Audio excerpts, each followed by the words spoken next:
What's up, everybody? So second video, it is releasing super late.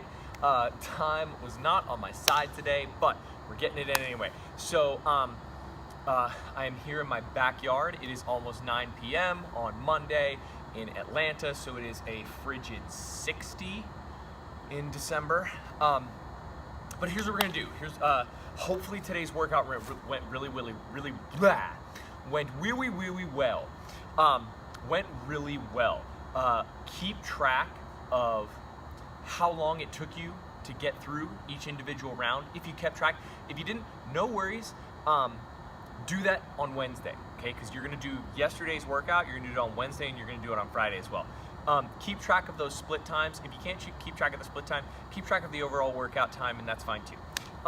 Today, Thursday and Saturday, we're gonna be doing some different stuff, and we're gonna be doing them for quality rather than quantity. So you don't need to worry about marking down what your time was. It's gonna be useful to keep a clock nearby, but just because we're gonna put an interval timer on this so you can work for a certain amount of time and then rest for a certain amount of time. Again, I say this is going to be done for quality, not quantity. So I'd rather have you get 5 good reps than 500 bad reps.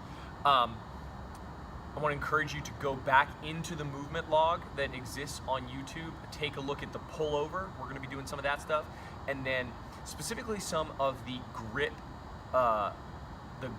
training, the grip stretching stuff that we did, the hand stretching. That video is going to be really useful too, because what I want you to spend today practicing is getting stable with the hammer. Now, some of you may have found today that stability was kind of the biggest issue because of the odd load of the weight. That is one of the biggest advantages to the piece. So we're just gonna spend some time today getting dynamically into the isometric position. So what that means is I'm gonna be moving the hammer through a range of motion, and then we're gonna stop it in front support. So going from a contraction, going through movement, and then boom, locking everything down. One thing I want you to put in your head now is when I say lock everything down, I mean everything. So from your feet all the way up through the top of your head, you're gonna be squeezing as hard as you can. Really focus on squeezing the lats, okay?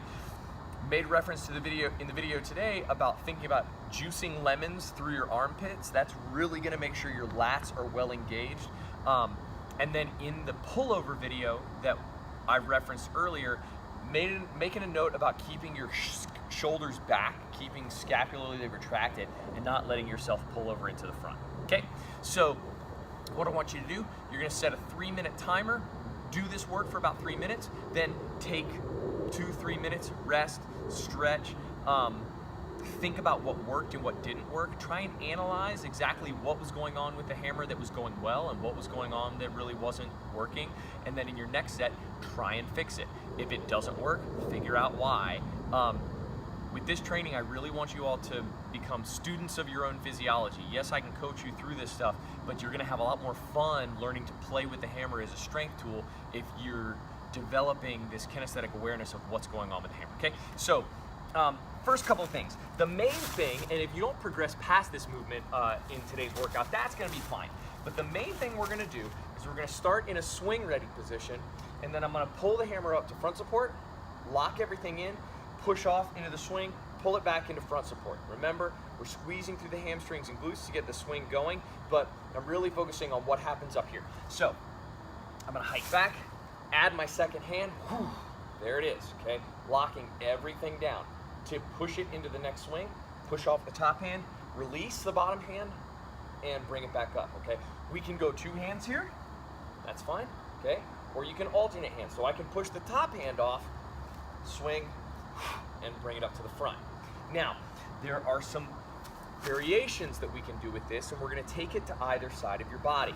So for this, I'm gonna step a little closer, because instead of going between my feet, I'm gonna go to the outside. I'm gonna pull up into front support, reset the feet, then I'm gonna send it off to my left, pull it back into front support. We'll send it off to the right, pull it back into front support. And then we can play with this where I'm going left, right, front support. I can send it back and forth a couple of times.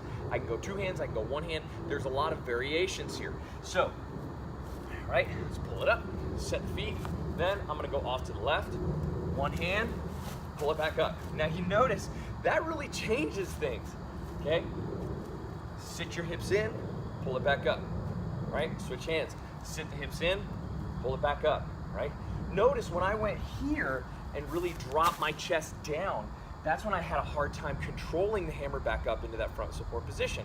So think about sitting your hips back just like we did in the swing, bracing with your hamstrings, keeping your spine nice and tall, and using that momentum to pull the hammer back up into the front. We can go two-handed. If you really feel confident with this, or you're using a smaller hammer, we can try and go one-handed here. And if you really are focusing on the crush of this elbow and lat, this is gonna be some really good training. So we can get it, boom, from the front, wow, and that one ran into my chest. I'm gonna try and choke up on it, okay? Go right there in the front support. Actually, resting this on your chest is a pretty good bracing position, getting it there and then pushing it off and holding. But the goal would be bring it right there and get it solid, right? So that's stage one. Spend 3 or 4 minute rounds of 3 or 4 minutes working on that. The second thing we're gonna do is gonna be addressing pulling into front squat from front support from an overhead position, which we did some in the 360s. So if you had a lot of trouble with that, we're gonna spend some time addressing it. To start with, I'm gonna turn the hammer so that the fat face is towards my body, okay? I'm gonna send it off my shoulder, so I'm actually gonna place it on my shoulder, take it to my back, and then we're gonna pull it back into the front, all right? So I'm up, slim side goes, the fat side is still towards my head, so the slim side is on my shoulder, okay? My bottom hand is gonna go over my head. My top hand, that elbow, is gonna go straight back. I'm gonna send this back, all right? And then we're gonna try and control it, pull to the front without touching your body, all right? As you feel more confident with this one,